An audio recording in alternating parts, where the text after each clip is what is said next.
আসসালামু আলাইকুম আমার ইউটিউব ফ্যামিলি, কী অবস্থা সবার, কেমন আছেন? আই হোপ আপনারা সবাই ভালো আছেন। আলহামদুলিল্লাহ, আমি আমার পরিবারের সবাই ভালো আছি।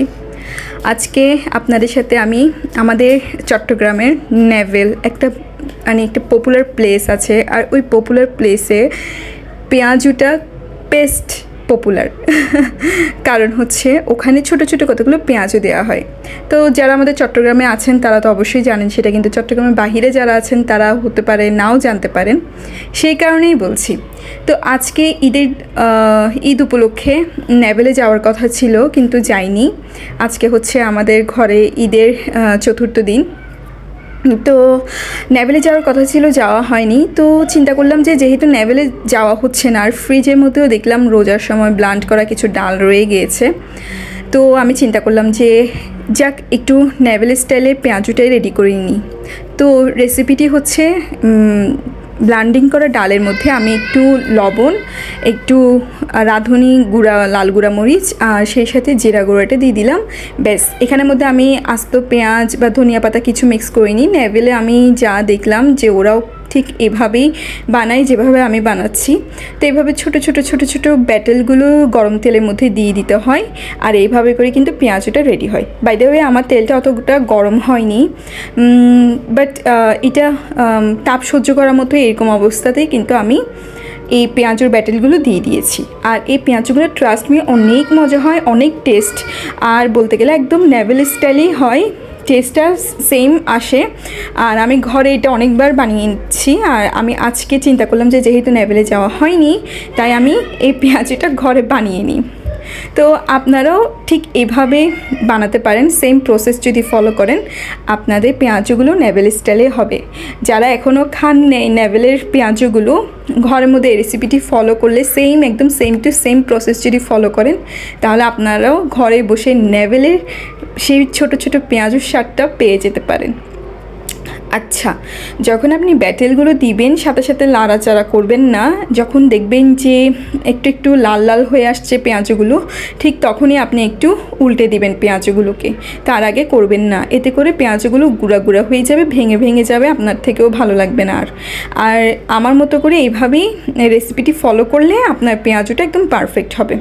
আমার ঘরে আমি, আমার বাচ্চারা, আমার হাজব্যান্ড সবাই এই পেঁয়াজটা খুব বেশি পছন্দ করি আমরা। আর আমার তো ঈদের পর আর কোনো ভ্লগ রেডি করা হয়নি, তো আমি চিন্তা করলাম যে এই পেঁয়াজুর ভ্লগটা আপনাদের সাথে শেয়ার করে নিই।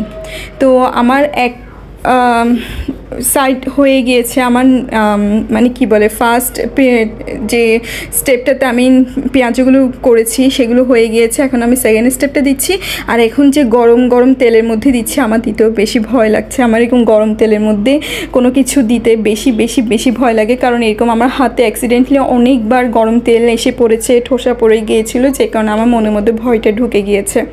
তো এভাবে করে আমি আস্তে আস্তে করে দূর থেকে এভাবে এই ব্যাটেলগুলো দিয়ে দিচ্ছি।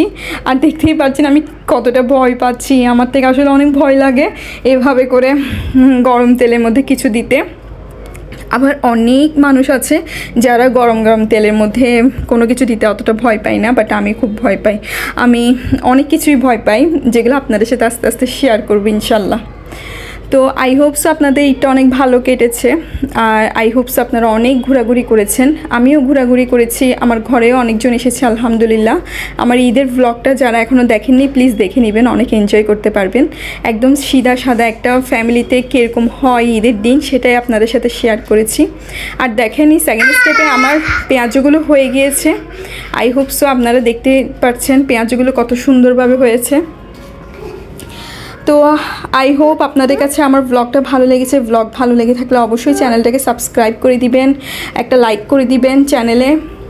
চ্যানেলে নিউ হয়ে থাকলে প্লিজ চ্যানেলটাকে সাবস্ক্রাইব করে দিবেন। এটা এতটা গভীরে যায়নি চ্যানেলটা, মাত্র 2 মাস হচ্ছে, মেবি 2 মাস রানিং এই চ্যানেলটা ক্রিয়েট করেছি।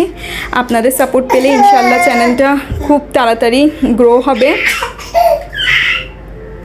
নেভেল স্টাইলে কাঁচা পেঁয়াজও দিয়ে দিয়েছি, ঠিক এভাবেই কিন্তু নেভেলে পেঁয়াজগুলো সার্ভ করা হয়। আজকের মতো ব্লগ এতটুকুই। সবাই ভালো থাকবেন, সুস্থ থাকবেন, আমাদের জন্য দোয়া করবেন, আমার ফ্যামিলির জন্য দোয়া করবেন।